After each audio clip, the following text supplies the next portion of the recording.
지방선거는 내년 6월 13일에 치러집니다. 8개월 남았죠? 근데 벌써부터 뜨거워지고 있습니다. 특히 이곳, 경기도가 그런데요. 각종 여론조사 결과가 나오고 있고, 남경필 현 지사와 경기지사에 도전할 것으로 알려진 이재명 성남시지사 간의 정책을 둘러싼 공방도 갈수록 뜨거워지고 있습니다. 자, 그래서 저희가 특별히 인터뷰 준비했는데요. 이재명 성남시장 연결해서 이야기 직접 들어보겠습니다. 여보세요? 네, 이재명입니다. 네, 안녕하세요. 네, 고맙습니다. 8개월이나 남았는데요. 벌써 예열이 너무 빨리 되는 것 아닌가요? 네, 그걸 보는 분들은 내년 지방선거 때문에 그런 거 아니냐 하시지만요. 네. 사실 준공영제냐 공영제냐 하는 문제는 지금 현재 성남시 교통행정과 직접 관련이 있습니다. 잠깐만요. 네. 그럼 좀 이따 질문 드리고요. 이왕이면 좋은 소식부터 좀 질문 드리겠습니다. 그럴까요? 오늘 여론조사 결과가 나왔던데, 네. 시장님이 차기 경기도지사 적합도에서 43.1%로 압도적 1위를 차지한 이런 결과가 나왔습니다. 기분 좋으십니까? 기분 안 좋다 그러면 거짓말일 테고요. 네. 다만, 그만큼 저한테 대한 기대들이 있으신 것 같아서, 정말로 이제 무거운 책임감 느낍니다. 네. 답변 들어보니까 한참 어렵기 때문에 어떻게 될지도 모릅니다. 네. 네. 지금 그 질문 드렸는데, 지금 답변 듣다 보니까 경기지사 출마는 기정사실 아니냐 이렇게 질문 드리려고 했는데. 사실 마음의 결정은 했지만, 네. 제가 임기도 많이 남았고, 네. 또 성남시정에 집중할 과제들이 많기 때문에 지금 공식적으로 그런 얘기 할 때는 아닌 것 같아요. 아무튼 그래도 그러니까 출마는 한다는 말씀이시잖아요, 지금. 어딘가는 출마해야겠죠. 어딘가 그럼 경기도가 아니라 다른 데일 수도 있는 겁니까? 지역을 옮기지는 않을 겁니다, 아마. 그러시죠? 네. 네네. 알겠습니다. 그런데 여론조사 결과를 보면 또 하나가 뭐냐면, 네. 남경필 지사의 도정 운영에 대해서 경기도민들은 잘하고 있다는 응답률이 55.9%가 나왔습니다. 이러면 이거 만만치 않다. 이런 이야기도 나올 수 있는데요. 이건 어떻게 받아들이세요? 더 나은 변화를 기대한다고 해석하는 게 맞겠죠. 그래요? 제가 봐도 남경필 지사님 큰 과오를 범한 것도 없고, 네. 또 협치나 이런 거 성과 내시고 그래서 뭘 특별히 잘못했다고 하긴 좀 어려운 평판이 괜찮다고 보여집니다. 그러나 예. 또 한편으로 보면 이제 지금 현재 상황에서 우리 도민들이 기대하는 게 더 큰 게 있다 그런 뜻으로 해석하는 게 옳지 않을까 싶어요. 더 큰 기대가 뭔데요? 예를 든다면 지금보다는 좀 다른 또는 좀 더 진전된 그런 것들을 바라는 거겠죠. 그게 뭐냐 말씀드리는 건 아직 때가 아닌 것 같아서. 알겠습니다. 그런데 좀 평가가 그게 인색하시지가 않은데, 근데 지금 정책을 두고 계속 각을 세우고 계시는데, 조금 전에 이제 말씀하셨던 경기도 광역버스 준공영제. 네네. 이거 반대 입장 내놓으셨죠? 제가 아까 말씀드렸는데, 이제 성남시의 교통정책하고 직접 관련이 있어서, 지금 말하지 않을 수가 없고요. 내년 선거 때문에 겨냥해서 하는 얘기는 아닙니다. 왜냐하면, 당장 성남시가 얼마나 부담할 거냐가 논란이 되니까요. 그런데 이 버스는 예를 들면 지하철, 자가용, 여러 형태의 교통 이용자 중에서 가장 교통 약자들이 이용하는 거죠. 그렇죠. 그래서 여기에 대해서는 이제 공적 책임을 다한다는 차원에서 사실 공공의 역할이 중요한데요. 제일 바람직한 것은 공영제 하는 거죠. 예, 그렇죠. 그런데 이게 지금 현재는 민간업자의 개인 사업으로 돼 있어서, 예를 들면 이익 보는 노선은 이익을 보고 손해 보는 노선은 손해를 보는데, 지금 여기에 정부 차원에서 유류 보조금도 주고 있지만 앞으로는 일정한 이익을 보장하고 손실은 다 메워준다라고 하는 게 준공영제입니다. 민간 체제를 유지하되 돈은 대준다 이런 건데. 이게 이제 장기적으로는 공영제를 대비하는 중간 과정이라고 이해를 하지만 실제 어떤 문제가 있냐면 민간업체에게 노선을 버스 면허를 회수하지도 않고 그걸 개인적인 특권처럼 주면서 계속 손실 보전에다 이익을 보장해주면 그 자체의 예를 들면 권리금이라고 불리는 예를 들면 나중에 노선을 매입해서 공영화할 때 부담이 너무 늘어납니다. 왜냐하면 흑자가 난 상당 정도 이익이 보장이 되니까요. 그래서 이거를 보장책을 만들고 지원을 해줘야 되는데 그냥 지원해주고 있어요. 그러다 보니까 공영제가 점점 어려워지는 겁니다. 시장님 잠깐만요. 그러면 여기서 이 질문을 좀 드릴게요. 지금 서울시 같은 경우도 버스 준공영제 실시하고 있잖아요. 네네. 그러면 서울시의 준공영제도 문제가 있다고 보세요? 그렇습니다. 이제 서울시도 이제 장기적으로 공영제를 가려고 하는데 당초에 800억 정도의 이제 지원을 하면 될 거라고 봤는데 지금 현재 작년 같은 경우는 약 3천억 가까이 지원금이 늘어났어요. 3천억 가까이를 지원하면서도 그냥 민간업체에 맡겨둔 꼴이 된 거죠. 예. 그래서 이게 이제 공영제가 점점 더 어려워지는 상황이 되는 거고요. 예. 두 번째로 경기도 문제는 이걸 서울처럼 일반적으로 하는 게 아니고 광역버스만 한다고 하니까 예.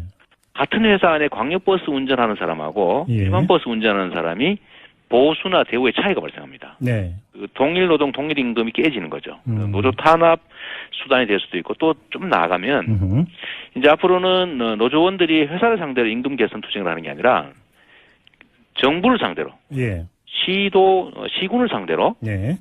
투쟁을 하게 됩니다.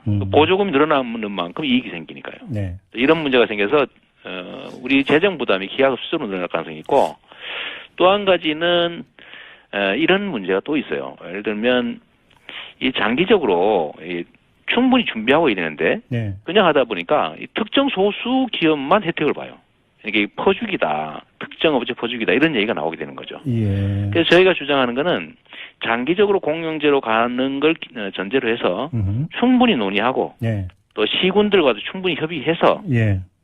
대안을 또 문제점을 다 어느 정도 해소해 가면서 해야지 뭘 그리 급하게 서두르느냐. 예, 그 말씀의 그런 취지는 충분히 이해를 하겠는데요. 당연히 준공영제보다는 완전 공영제가 낫겠죠. 그런데 완전 공영제로 가기에는 너무나 멀다 보니까 네. 일단 그 준공영제부터 해야 되는 것 아니냐라는 현실론이 많은 것 같고요. 예를 들어서 그 경기도 안산시의 경우 어떤 입장을 내놨냐면 독자적으로라도 공영제를 하고 싶었을 정도로 잘 돼 있다. 경기도의 이런 그 준공영제들이 호평을 했고요.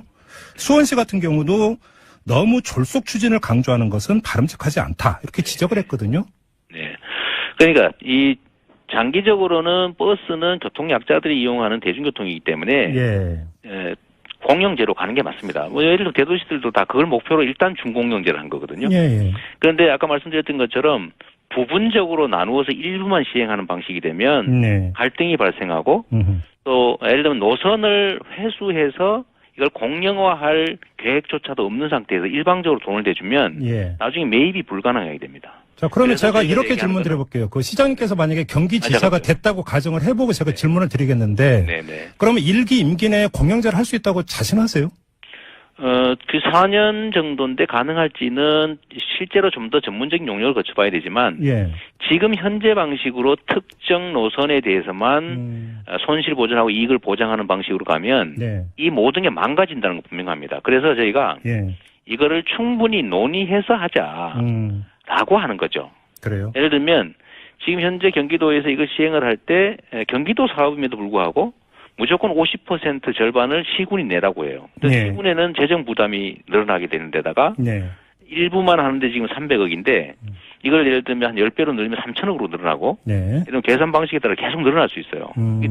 시군 재정이 감당을 못한 상황이 발생할 수도 있습니다. 네. 네, 이런 문제들을 충분히 시군 또 의회, 도의회 충분히 논의해서 문제점들을 충분히 교정하고 네. 장기적으로 공영제로 갈 수 있도록 제대로 설계해서 시행하자 그 말이죠. 알겠습니다. 지금 그 4868님이 문자 주셨는데요. 그대로 읽어드리겠습니다. 네네.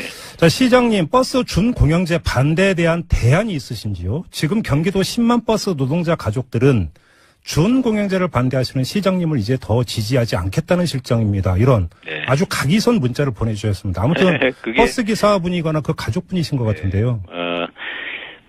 경기도 버스 노조원들, 노동조합 노조원들은요, 네. 경기도의 현재 상태의 준공영제를 다 반대합니다. 민주노총 소속은 네. 공영제를 해야 되기 때문에 네. 지금 현재 이런 방식의 준공영제를 하면 공영제가 영원히 불가능해진다. 그러니까 반대. 네. 한국노총 소속은요, 일부만 하면 노동 현장에 차별이 발생해서 문제가 생긴다. 네. 그러니까 하려면 동시에 해라. 지금 같은 방식으로 부분적으로 하는 거 옳지 않다. 이렇게 다 반대하고 있어요. 예. 이분 의견하고는 좀 다릅니다. 그래요. 알겠습니다. 네네.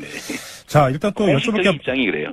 또 하나 여쭤보겠습니다. 무상교복 논란이 계속되고 있었고요. 며칠 전에 그 무상교복 예산 책정에 반대하는 시의원들의 명단을 또 공개를 하셨습니다. 네네. 그 이전에 고소당하셨죠, 이 문제 때문에. 그 참 웃기는 얘기일 수 있는데요. 네. 첫째는 이거는 공개된 투표 결과예요. 생방송으로 중계된 상임위와 예결위의 예. 투표 결과를 제가 그냥 한 번 더 알려드린 거예요. 예, 비밀 투표한 결과는 제가 알 수가 없으니까 공개하고 싶어도 못하죠. 예, 근데 그런 거고, 두 번째는 비밀 투표 자체가 옳지 않은데 헌법이 정한 비밀 투표 원칙은 주권자들이 대리인을 뽑는 선거에 적용되는 겁니다. 근데 선거에서 뽑힌 대리인들이 업무하는 건 주권자한테 다 알려야 되잖아요. 예. 책임 정치라는 원칙 때문에 주권자들한테 위임받은 대리인한 투표는 공개가 원칙이에요. 국회법도 그렇고 성남시 의회 조례도 그렇습니다. 예. 그런데 요것만 비밀 투표하기로 별도 의결을 한다면 비밀 투표했거든요. 옳지 않은 거고. 두 번째는 저는 교복 반대하는 게 나쁜 시대라고 생각하지 않습니다. 입장이 다를 수 있죠. 예. 그냥 반대하면 되잖아요. 이유를 대고. 네. 그런데 왜 반대하는 사실을 알려줬다고 화를 내는 거죠? 그거 이해가 안 되잖아요. 그러면 이번에 반대 이유를 한번 여쭤볼게요. 저희가 한 달 전에 성남시의 이덕수 시 의원하고 인터뷰를 했는데요. 네.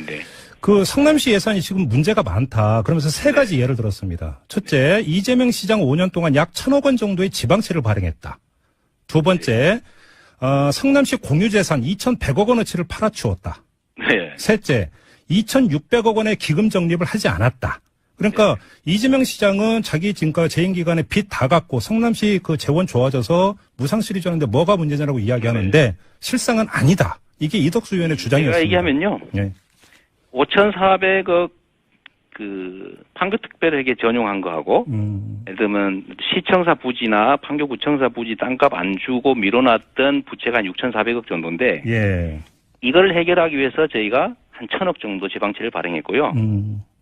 나머지는 약 4,000억 정도 현금으로 갚았습니다. 예. 그래서 그 남아있는 그 얘기를 하는 거고요. 부분만 얘기하는 거죠. 예. 그다음에 땅을 팔았다고 하는데 그 액수만큼 저희가 또 땅을 샀어요. 예.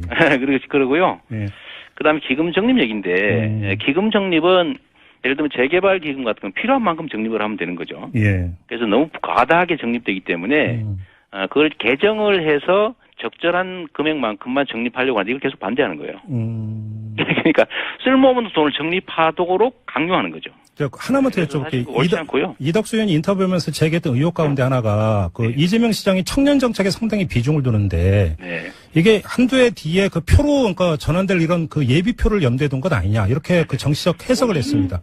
본인이 이제 그렇게 생각하나 보죠. 근데 표를 생각하면요. 예. 노인 복지 정책을 하는 게 훨씬 표가 도움이 됩니다. 아, 그런가요? 네. 그렇지 않습니까? 네. 노인들은 표에 집중력이 크죠. 그래서 사실은 이제 억지고요. 예. 청년들에 대한 복지 지출 수준이 전체 복지 예산 대비 2~3%밖에 안 됩니다. 예를 들면 노인 복지 예산은 30% 넘거든요. 예. 청년 복지 정책이 없어요. 기껏 한 게 예를 들면 이제 대학생들 등록금 이자 대준 거. 예. 그다음에 청년 배당 정도에 불과하다는 거죠. 그런데 요거 가지고 새로 하는 거의 유일한 청년 정책인데 엄청나게 많이 한 것처럼 이렇게 보도하고 있는 겁니다. 야, 인터뷰하니까 또 시간이 너무 짧은데요. 그렇군요. 일단 1차 인터뷰라고 하고요. 여기서 마무리해야 될 것 같고요. 저희가 내일 또 남경필 지사와 인터뷰가 예정이 되어 있으니까 이거 좀 들어주시고 이거 혹시 들어주시고 반론 펼 기회가 있으면 나중에 한번 남경필 지사하고 토론은 어떻습니까? 시장님. 아직은 이제 이게 원거리 이제 뭐 이렇게 공습 단계라고 할까요? 뭐 그런 거고 백정전은 좀 이따 해야죠. 또 이렇게 피해가시네. 알겠습니다. 아니, 왜냐하면 아직 선거가 많이 남아 있는데 너무 직접적으로 그렇게 되면 사실 시정을 뒷전에 놓는 꼴이 되잖아요. 알겠습니다. 예의가 아니라고 생각합니다. 내일 남경필 지사 인터뷰 좀 들어주시고요. 그러면 뭐 나중에 또 반론 필 기회 있으면 저희한테 연락 주시기 바랍니다. 알겠습니다. 네, 고맙습니다, 시장님.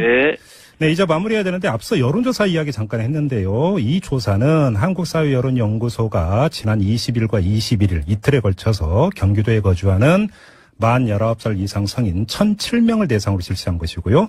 95% 신뢰 수준의 표본 오차 플러스 마이너스 3.1%.